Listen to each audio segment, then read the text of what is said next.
National স্টাডিজের ক্লাসে তোমাদের সবাইকে স্বাগতম। আমাদের যে টার্গেট থাকবে সেই টার্গেট হচ্ছে কি ওয়েস্ট বেঙ্গল পুলিশ কনস্টেবল, তারপরে এসআই, কেপি কনস্টেবল এবং তার সঙ্গে সঙ্গে পিএসসির যে ক্লার্কশিপ পরীক্ষা রয়েছে সেটি এবং গ্রাম পঞ্চায়েত, এই সমস্ত পরীক্ষাতেই কিন্তু জেনারেল স্টাডিজ বা জেনারেল নলেজ থেকে কোয়েশ্চেন আসবে। তো এই সমস্ত পরীক্ষাগুলোকে হচ্ছে কি আমরা টার্গেট করব এবং তার জন্য কিছু ইম্পর্টেন্ট জেনারেল নলেজের বা জেনারেল স্টাডিজের কোয়েশ্চেন আমরা এখানে আলোচনা করব। দেখি তোমরা কতটুকু পারো। ঠিক আছে, তোমরা চেষ্টা করবে সঠিক অ্যান্সার দেওয়ার এবং আমি হচ্ছে কি সঠিক অ্যান্সারটি পরে বলে দেব এবং তার সঙ্গে ইম্পর্টেন্ট অনেক কিছু তথ্য তোমাদেরকে দিয়ে দেব। তো এখানে হচ্ছে কি ফার্স্ট যে কোশ্চেনটি রয়েছে সেটা হচ্ছে কি কোন নদীকে বিহারের দুঃখ বলা হয়। ঠিক আছে, তাহলে চেষ্টা করো তোমাদের এই প্রথম কোশ্চেনের অ্যান্সারটি দেওয়ার, কোন নদীকে বিহারের দুঃখ বলা হয়। তোমার টাইম শুরু এখন থেকে। ওকে, তো দেখে নেই সঠিক অ্যান্সারটি কী হবে। এখানে দেখো তিনটি অপশান রয়েছে, এক হচ্ছে কি দামোদর, দুই হচ্ছে কি কোশি এবং তিন নম্বর হচ্ছে কি গঙ্গা। তো এই তিনটি অপশানের মধ্যে কোশি হচ্ছে কি তোমার সঠিক উত্তর। ঠিক আছে, এরপর এখান থেকে হচ্ছে কি কিছু গুরুত্বপূর্ণ জিনিস আমরা এখানে দেখে নেব। সেই জিনিসগুলো কি? সেই জিনিসগুলো হচ্ছে কি যে কোশি নদীর উৎপত্তি হচ্ছে কি তিব্বত থেকে। এই নদীটি তিনটি দেশের মধ্য দিয়ে হচ্ছে কি প্রবাহিত হয়েছে, চীন, নেপাল এবং হচ্ছে কি ভারত।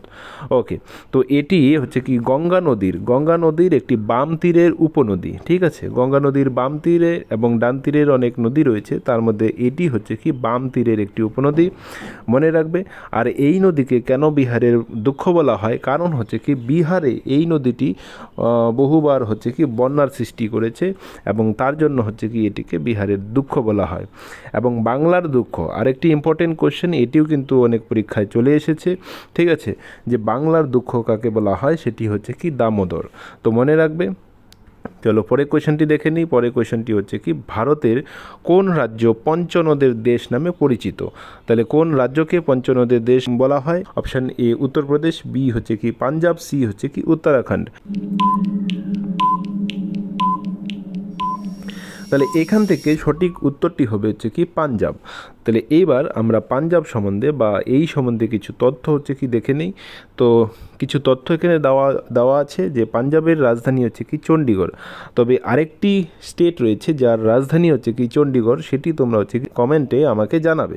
ওকে, এবার দেখি পাঞ্জাবকে কেন হচ্ছে কি পঞ্চনদীর দেশ বলা হয়। তো পাঞ্জাবের মধ্যে দিয়ে অ্যাকচুয়ালি হচ্ছে কি পাঁচটি নদী, সুতলেজ, বিয়াস, রবি, চেনাব এবং ঝিলাম, এই পাঁচটি নদী হচ্ছে কি বয়ে গেছে, তাই পাঞ্জাবকে হচ্ছে কি পঞ্চনদীর দেশ বলা হয়। তো পাঞ্জাবে হচ্ছে কি পাঞ্জাবের একটি শহর অমৃতসর, এই অমৃতসরে হচ্ছে কি স্বর্ণ মন্দিরটি রয়েছে। ঠিক আছে, ভারতের যে গোল্ডেন টেম্পল রয়েছে সেটা কোথায়? সেটা হচ্ছে কি পাঞ্জাবের অমৃতসর শহরে। ওকে, পাঞ্জাবের বর্তমান মুখ্যমন্ত্রীকে? এর অ্যান্সার হচ্ছে কি ভগবত সিং মান। পাঞ্জাব এর বর্তমান রাজ্যপালের নাম কি? সেটি হচ্ছে কি শ্রী বানোয়ারিলাল পুরোহিত। ওকে, এর পরের কোশ্চেনে আমরা চলে যাব। পরের কোশ্চেনটি হচ্ছে কি যে ভারতের সর্বোচ্চ বেসামরিক পুরস্কার কি? তো ভারতের সর্বোচ্চ বেসামরিক পুরস্কার কি? এর অপশন রয়েছে হচ্ছে কি পদ্মবিভূষণ, পদ্মশ্রী এবং ভারতরত্ন। চলো দেখি তোমার অ্যান্সারটি কী হয়, সঠিক হয় কিনা। তোমার টাইম শুরু হচ্ছে কি এখন থেকে।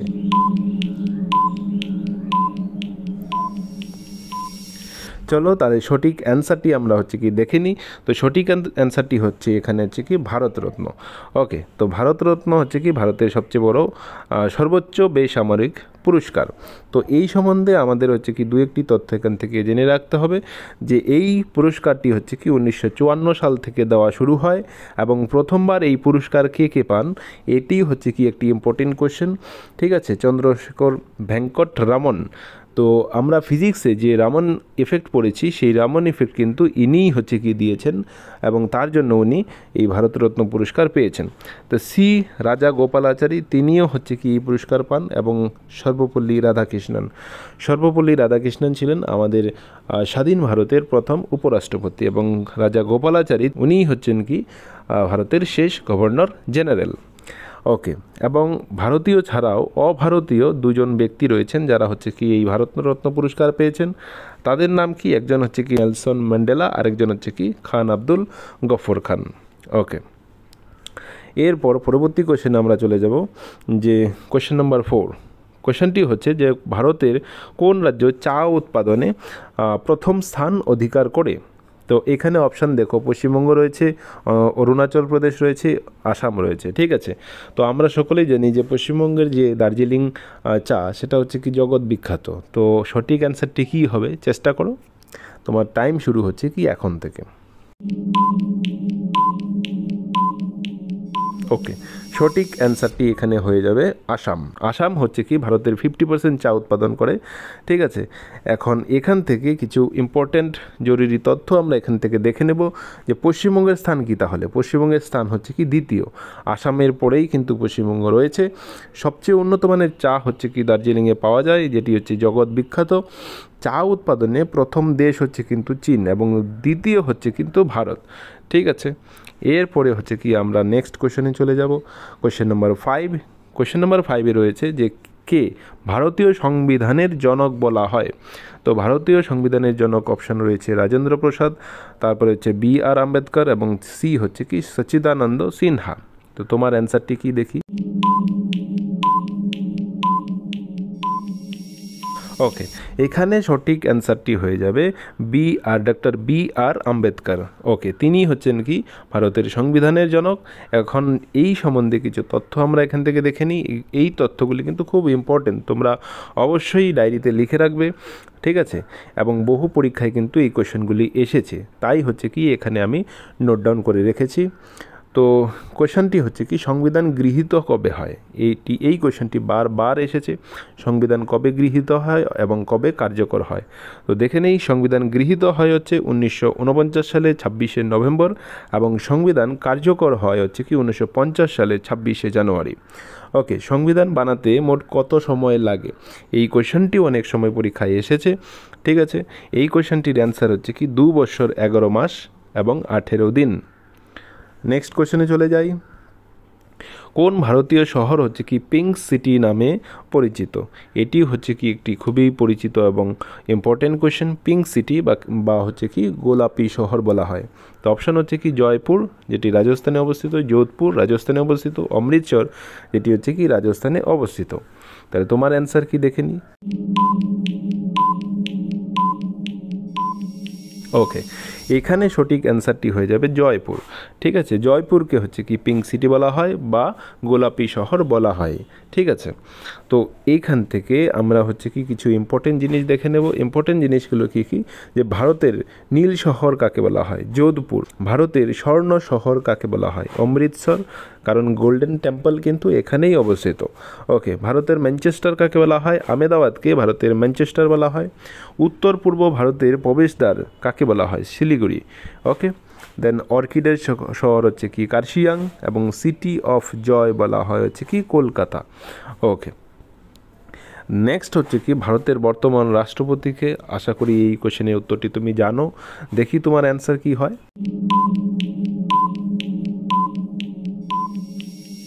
তো এখানে যে অ্যান্সারটি হবে সেই অ্যান্সারটি হচ্ছে কি দ্রৌপদী মুর্মু। তিনিই হচ্ছেন কিন্তু এখন বর্তমান ভারতের রাষ্ট্রপতি। ওকে, তো ওনার সম্বন্ধে কিছু হচ্ছে কি এখানে তথ্য আমরা দেখে নেব। এক হচ্ছে কি তিনি 25শে জুলাই 2022 থেকে কিন্তু রাষ্ট্রপতি পদ গ্রহণ করেছিলেন। তিনি কিন্তু হচ্ছে কি 15তম রাষ্ট্রপতি ভারতের, এইটিও কিন্তু আসতে পারে।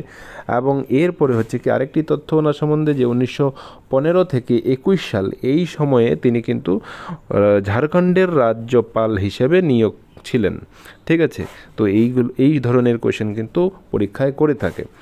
ঠিক আছে, এরপরে হচ্ছে কি বর্তমানে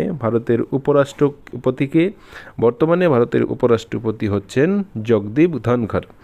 ওকে, তো ভারতের প্রথম যে রাষ্ট্রপতি তিনি কে ছিলেন, তিনি হচ্ছে কি রাজেন্দ্র প্রসাদ। এবং উপরাষ্ট্রপতি কে ছিলেন অলরেডি বলেছি, ডক্টর সর্বপল্লী রাধাকৃষ্ণন। ওকে, নেক্সট কোশ্চেনে চলে যাব। কোশ্চেন নাম্বার 8, পশ্চিমবঙ্গের জাতীয় পশুর নাম কি। পশ্চিমবঙ্গের জাতীয় পশুর নাম আমরা কোশ্চেন দেখেই অনেকে হচ্ছে কি খুবই সোজা কোশ্চেন, আমরা অনেকেই হচ্ছে কি এই কোশ্চেনটির অ্যান্সার ভুল করে চলে আসি। যখনই দেখি রয়্যাল বেঙ্গল টাইগার আমরা কিন্তু সেখানে টিক করে চলে আসি, অ্যাকচুয়ালি এটা কিন্তু অ্যান্সার না। তো দেখি তোমার অ্যান্সারটি কী হয়।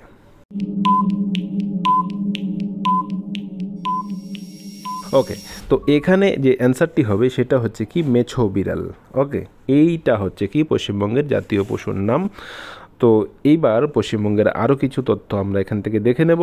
পশ্চিমবঙ্গের জাতীয় পাখির নাম কি? ধলা গলা মাছরাঙা। অ্যাকচুয়ালি এই মাছরাঙাটার হচ্ছে কি গলার দিকটা হচ্ছে কি সাদা কালার, ওকে, এই জন্য এটাকে হচ্ছে কি ধলা গলা মাছরাঙা বলা হচ্ছে। পশ্চিমবঙ্গের জাতীয় ফুল কি? জাতীয় ফুল হচ্ছে কি শিউলি বা শেফালি ফুল। পশ্চিমবঙ্গের জাতীয় গাছ হচ্ছে কি ছাতিম এবং ফল হচ্ছে কি আম। এরপর কোয়েশ্চেন নাম্বার 9, ভারতের কোন রাজ্য কফির সবচেয়ে বেশি উৎপাদন করে? ওকে, এখানে অপশন রয়েছে কেরালা, তামিলনাড়ু এবং হচ্ছে কি কর্ণাটক। তো মানে অ্যান্সারটি দেখি কি হয়। ওকে, এইখানে হচ্ছে কি সঠিক অ্যান্সার যেটি হবে সেটি হচ্ছে কি কর্ণাটক। ওকে, কর্ণাটক হচ্ছে কি ভারতের সবথেকে বেশি কফি উৎপাদন হয় কর্ণাটকে। এইবার হচ্ছে কি কর্ণাটক সম্বন্ধে কিছু তথ্য আমরা দেখে নেই। মহীশূরের নাম পরিবর্তন হয়ে কর্ণাটক হয়, তার মানে হচ্ছে কি কর্ণাটকের আগের যে নাম ছিল সেটা হচ্ছে কি মহীশূর। তো মহীশূরের নাম থেকে কর্ণাটক হয় কত সালে? 1973 সালে। এবং বিখ্যাত যে যোগ জলপ্রপাত রয়েছে, ঠিক আছে, এই যোগ জলপ্রপাত হচ্ছে কি কর্ণাটকের শরাবতী নদীর উপর অবস্থিত। ওকে, অনেক সময় এই কোয়েশ্চেনটাও চলে আসে যে শরাবতী নদী কোথায় অবস্থিত? ঠিক আছে, কর্ণাটকে অবস্থিত। গোল গম্বুজ, এইটার উপরে কিন্তু কোয়েশ্চেন আসে। গোল গম্বুজ কোথায় অবস্থিত? কর্ণাটক, এবং এইটি কিন্তু বিশ্বের বৃহত্তম স্থাপত্য গম্বুজ। ঠিক আছে, ওকে। এরপর আজকের লাস্ট কোয়েশ্চেন, সেটি হচ্ছে কি ভারতীয় জাতীয় সঙ্গীত জনগণমন কে রচনা করেন? আমি জানি তুমি অ্যান্সারটি পারো, দেখি তোমার অ্যান্সারটি কি হয়। ওকে, এইখানে যে সঠিক অ্যান্সারটি হবে সেই সঠিক অ্যান্সারটি হচ্ছে কি রবীন্দ্রনাথ ঠাকুর। অ্যান্সারটি আমাদের জানা। এখন দেখে নিই এখান থেকে কিছু তথ্য রয়েছে, সেই তথ্যগুলি কি কি। তো এখান থেকে যে তথ্য রয়েছে সেই তথ্যগুলি হচ্ছে কি জাতীয় সঙ্গীত গাইতে সময় কত লাগে? অনেকেই জানি না, সেটা হচ্ছে কি 52 সেকেন্ড। কবে ভারতের জাতীয় সঙ্গীত স্বীকৃতি লাভ করে? এটাও কিন্তু আমাদের জানা ছিল না। 1950 সালে। ভারতের জাতীয় স্তোত্র বা রাষ্ট্রগীত কি? বন্দে মাতরম। ঠিক আছে, তো বন্দে মাতরম কে লিখেছেন সেটা তুমি হচ্ছে কি আমাকে কমেন্টে জানাবে। এখন এটি কোন কাব্যগ্রন্থের অন্তর্গত? অ্যাকচুয়ালি এখানে জনগণমনের কথা বলছি। এটি হচ্ছে কি গীত বিতান গ্রন্থের স্বরবিতান অন্তর্ভুক্ত। ওকে, জাতীয় সঙ্গীত কবে প্রকাশিত হয়? 1905 সালে বঙ্গদর্শন নামক এক পত্রিকায় হচ্ছে কি এটি প্রথম প্রকাশিত হয়। রবীন্দ্রনাথ ঠাকুর কোন কোন দেশের জাতীয় সঙ্গীত লিখেছেন? তিনি কিন্তু 3টা দেশের জাতীয় সঙ্গীত লিখেছেন। এক হচ্ছে কি ইন্ডিয়া, দ্যাট মিন ভারত। 2 হচ্ছে কি বাংলাদেশ। 3 হচ্ছে কি শ্রীলঙ্কা।